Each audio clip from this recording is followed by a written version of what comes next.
everyone, welcome back to my channel. So today we are going to be deriving the rocket equation. So let's dive right into it. Alright, what we've got here is a rocket that is free from any kind of a force such as gravity, and the only force that is acting on this system is the thrust force created by the emission of gas from the rocket, and that's the only force acting on this rocket, and it's very easy to deal with. And the rate at which this rocket expels mass is m dot. We are going to assume that this rate is a constant. That's the first assumption that we're going to make. We're going to assume that the rate at which this rocket expels mass is a constant m dot. All right, and the speed of that expelled mass is also a constant u. It doesn't change. It's u, and the velocity of the rocket is v, and those are the all assumptions that we're going to make. And now we're going to use several formulas to work out a relationship between v and u. And all right, let's get started. And these are the formulas that we are going to use to derive our equation. We are going to use four simple formulas. The first formula is f over m equals a equals a equals a. This comes from the Newton's second law, which is f equals ma. When we isolate a by bringing m to the other side, we get f over m equals a. And the second formula that we're going to use is initial mass, which is m dot minus m naught minus m dot times t equals the mass of the rocket at any given time value. Let's call it the final mass. It all makes sense. And m dot is simply equal to the mass that has left the system divided by time, and t's cancel, and this gives you the mass that has left the system, and the initial mass minus the mass that has left the system is equal to the final mass, and it all makes sense. And that's how that works out. And the third formula that we're going to use is dv by dt is equal to the acceleration equals acceleration. Well, this of course is the definition of acceleration. The acceleration of a body is simply the derivative of the velocity with respect to time. This is the definition of acceleration. And the next formula that we're going to use is m dot times u equals f.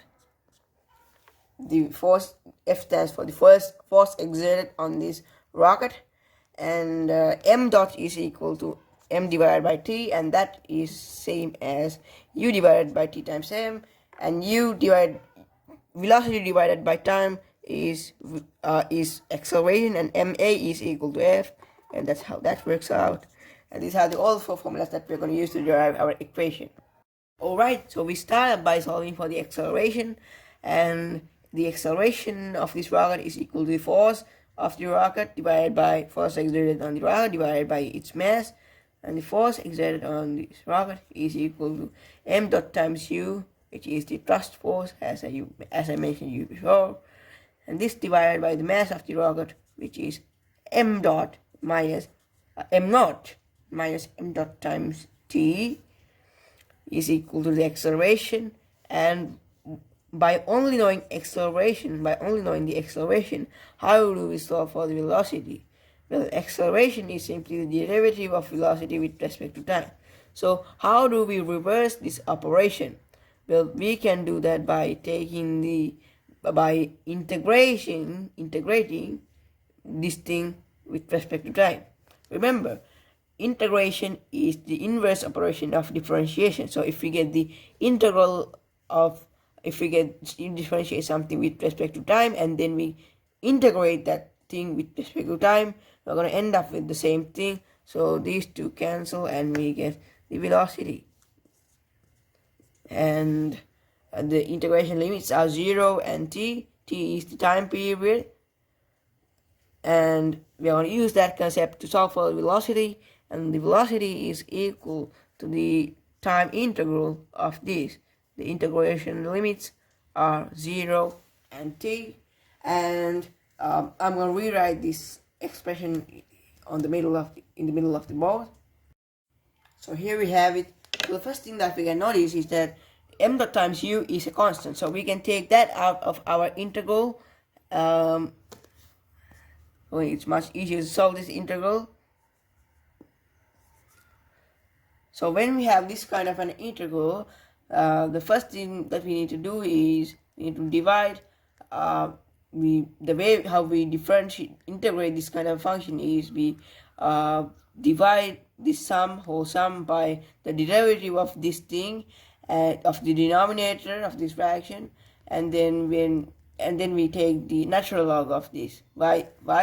Because the derivative of the natural log of something with respect to the coordinate is equal to 1 over x, and we are taking the antiderivative. So we have this and we need to get that, but as this is a function, first we got to divide by the derivative of this thing, which is m dot. The derivative of this thing is the m dot. We can understand by rearranging this a little bit. This is the same as minus m dot times t plus m naught, and this is in the form of a straight this is in the form of a function of a straight line, which is mx plus c, and the derivative of that is minus m dot, and we divide that by minus m dot, and this becomes minus 1, and minus 1 times u is minus u, and we are going to take the antiderivative of, we are going to take the natural log of this.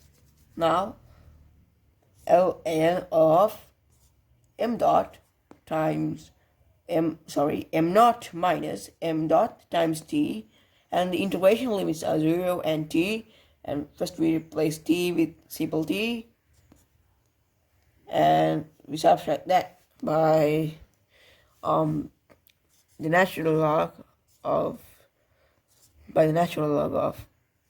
m naught minus m dot times 0, and this whole thing cancel out, it becomes 0, and we get this. And as the bases of both of these logarithms are the same, and as this is a difference from the rules of logarithms, we know that this is the same as this thing was inside of this logarithm divided by what's inside of what was inside of that in other derivative that we are subtracting, and it was m dot. And we can get rid of this minus sign here by simply taking the reciprocal of this, and it is m dot divided, it becomes m dot divided by m naught divided by m naught minus m dot times t, and this is the same as this thing over here is the same as the final mass in the system. We are gonna replace that with m sub f, and here we have it. We have derived the Rogers equation. So if you learn from this video, make sure to like this video and share this video with your friends, and please consider subscribing. See you in the next video.